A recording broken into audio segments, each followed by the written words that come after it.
Hello guys, আনন্দ অফিসিয়ালে তোমাদের সবাইকে স্বাগত। তো তোমরা সবাই কেমন আছো? আশা করছি সবাই খুব ভালো আছো, আর আমিও খুব। তো চলে আসলাম আজকে একটা নতুন ব্লগ নিয়ে। তো আজকে আমি কিন্তু একটু বাদে মাঠে আসি, ঠিক আছে, ক্যাফেতে আসি।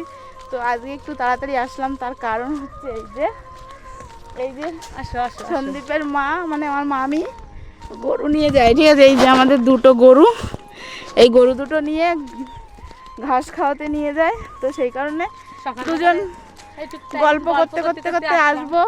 তো সেই কারণে গল্প করতে করতে চলে যাবো ক্যাফেতে। একা একা আসতে হয়, ভাবলাম চলো ঠিক আছে। তুমি যদি এমন থাকতে পাশে তাহলে তো ভালো হতো, তাই না? তাহলে আমার দুটো গরু কিনে নিয়ে তোমার সাথে এখন তাহলে তোমার আর বুড়ি থাকতো না। সত্যি কথা, রোগা হয়ে যেতাম। তো রোগা হওয়ার দরকার। তো আর প্রাইস চলে এসেছি, মানে আমাদের ক্যাফের কাছাকাছি। আর মামি চলে যাবে এই রাস্তা দিয়ে, আর আমি ওখানে যাব। এই রাস্তা দিয়ে চলে যাবে একদম ওইদিকে। এই যে কিছু মন খারাপ লাগছে নাকি? হ্যাঁ সত্যি কথা, ভালো। কেন মন খারাপ লাগছে কেন? চলো যাই, 1 ঘন্টা বসে খাই আসি। ওই জায়গাতে 1 ঘন্টা, ওখান থেকে 1 ঘন্টা গিয়ে বসে থেকে এসে আস্তে আস্তে দোকান বন্ধ করে দিয়ে বাড়ি যেতে হবে আমার, ঠিক আছে। তারপর আমাকে আর কাজে ফাজে লাগবে না। তো এই যে মামির গরু কথা শুনছে না, এই মামি বলছে ঘর ঘর। তো এই যে হ্যাঁ, চা বিস্কুট খাতে যাচ্ছে। তো যাও, টাটা, আবার কালকে দেখা হবে। হ্যাঁ, তো মামি তো চলে গেল। এই যে আমি এখন চলে যাচ্ছি আমার ক্যাফেতে। তো যাই, গিয়ে ক্যাফেতে এখন অনেক কাজকর্ম আছে, দেখি। The next day. এই যে আমার কাছে টাকা ধার নিয়েছি, সে টাকা দে। টাকা তোমাদের সেটা জিনিস, এই টাকা তোমাকে দেওয়ার জন্যই নিয়ে এসেছি আমি, ঠিক আছে। ব্যাপারটা হচ্ছে এখন টাকা দে, আমি বললাম বলে দেওয়ার জন্য নিয়ে এসেছি। কি জন্য নিয়ে এসেছিস না নিয়ে এসেছিস? আমার কথাটা শেষ করতে তো আমি একটা জিনিস দেখছি। এই যে যেখানে গান্ধীপুর টাকা, মানে গান্ধীপুর রয়েছে এই টাকায়, এখানে যদি আমার ছবি দেওয়া হয় কেমন হয়? ওরে বাবা, তুই আশা করছিস কি করে? তাহলে তুই গান্ধীপুরের মতো টাক হতে হবে তোকে। না না, টাকা কেন বলুন, চুলওয়ালা টাকা। ছাপড়ি মার্কা চুল নিয়ে গান্ধীপুরের ওখানে যাওয়া যাবে না।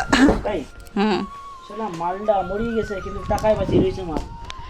এইটাই তো হচ্ছে নিয়ম। টাকাটা যদি হতাম, একটা পেন্সিল দেবো, নাম লিখেছি আমি। তুইও নাম লিখে দে এই জায়গায়, আর কন্ট্যাক্ট নাম্বারটা লিখে দে। যে যে তোর টাকাটা পাবে তোকে কল করবে। মেয়েরা পেলে তো ভালো। এই টাকাটা এখন সানন্দা আমার কাছে টাকা পেতো, 300 টাকা পেতো, সেখানে আমি 200 টাকা দিচ্ছি, আর 300 টাকা একজনকে পাঠালাম। দেখেছো, 100 টাকা বাকি এখনো। ধার বাকিতে চলি না আমি, ধার বাকিতে চলি না। 500 টাকায় ডাক যা। এখন পাঠানো হয়ে গেছে, এখন 200 টাকা এক্সট্রা দিলাম। ওরে বাবা, লাগবে না, ধার লাগবে না। না হয় এবার নিজে ফোন করে দিতে পারছি, টাকা দিয়ে দিয়েছে, আমাদের প্রমাণ হয়েছে, টাকা দিয়েছে আমার ভিডিওতে। তাই দেখি। তো বুঝলে বন্ধুরা, কত স্বার্থপর মানুষ। দেখো, ধান্দাবাজ লোক যাকে বলে, একটা ধান্দাবাজ লোক। এত কেন ধান্দাবাজ করছে? ধান্দাবাজ লোক 200 টাকা, 300 টাকা নিয়ে 200 টাকা দিচ্ছে, ঠিক আছে। আর 100 টাকা দিয়ে কি করবি? নাকি পরে দিবি 100 টাকার বদলে? আর 200 টাকা দিয়ে 500 টাকা পুড়িয়ে দেবে, ঠিক আছে। 300 টাকা বিরিয়ানি খেতে হবে না। কবে ঠিক আছে। তো কবে বিরিয়ানি খেতে যাচ্ছি সেটা তোমরা দেখতে পাবে সন্দীপের ব্লগে, কিংবা আমিও হালকা পাতলা ব্লগ করব, ঠিক আছে। তো যারা যারা এখনো সাবস্ক্রাইব করোনি, কিন্তু তাড়াতাড়ি সাবস্ক্রাইব করো, আর তাড়াতাড়ি ভিডিওগুলো দেখে আসো, ঠিক আছে। তোমরা কিন্তু আমার ভিডিও ঠিক মতো মন দিয়ে দেখছো না। তাড়াতাড়ি দেখো, তাড়াতাড়ি। এ বাবা, দেখাবো। समझ रहे हो পর্দা ফাঁস করে দেবো পর্দা। चीटिंग करता है तू। টেনটেন কি দেখছি? দেখা পেমেন্ট করলাম একজনকে। বাবা, 2000 years later. তো দোকান থেকে বাড়ি আসার পর তো দেখো আমি একটা কাজ করতে লেগে পড়েছি। তো এই কাজটা আমি না অনেক দিন করি না। তো গরুর জন্য যে আমার শ্বশুর ঘাস কেটে এনেছে, তো আমার শাশুড়িকে বললাম ঠিক আছে মা সরো আমি ঘাসগুলো কেটে দিচ্ছি। তো আমি অনেক দিন পরে ঘাসগুলো ঘাস কাটছি। আগে কাটতাম বাট এখন কাটা হয় না, টাইম পাই না হয়তো, সেই কারণে কাটা হয় না। তো এই যে ঘাসগুলো আমি আস্তে আস্তে কেটে দিচ্ছি। The next day. তো আমি আজকে তো বন্ধুরা আজকে হচ্ছে নীল পুজো, তো সেই উপলক্ষে উপোস করে এখন স্নান টান করা হয়ে গেছে। তো সেই নীল পুজো উপলক্ষে আজকে আমাদের বাড়িতে পুজো করছি, নীলের বাতি জ্বালাতে হয়, তো সেই কারণে গঙ্গায় গিয়ে স্নান করে করতে হয়, তো সেটা তো যেতে পারছি না। তো তার কারণে বাড়িতে স্নান করে এই যে এখানে সব কিছু আয়োজন করেছি। তো এই যে আমাদের একটা শিবের ছবি আছে, আর এই যে শিব ঠাকুরের এই ছবিটাতে আজকে পুজো করব। আর কালকে আমি একটা শিবলিঙ্গ কিনে এনেছি, তো সেইটা কালকে বসাবো, পুজো করব, তো সেটাও তোমাদের সাথে শেয়ার করব। তো এখন সব কিছু গোছাবো পুজো করার জন্য।